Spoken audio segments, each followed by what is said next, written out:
Welcome, today in front of me Realme Narzo 50 and I'll show you how to change screen recorder sound settings on this device. So let's just first open the settings application and after that scroll down to convenience tools. After that click to the screen recording and you'll see here all the screen recording settings.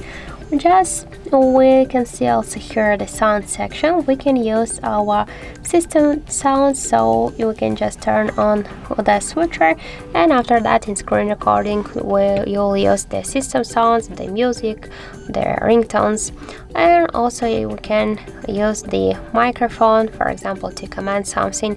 If you want to, you can use those two features together or just separately, that doesn't matter.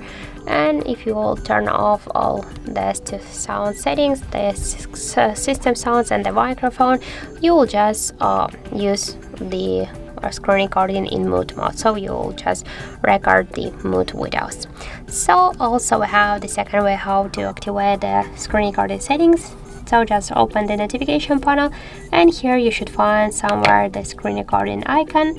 Just hold for a while the icon by this way and you'll launch the same screen recording settings, and that's it.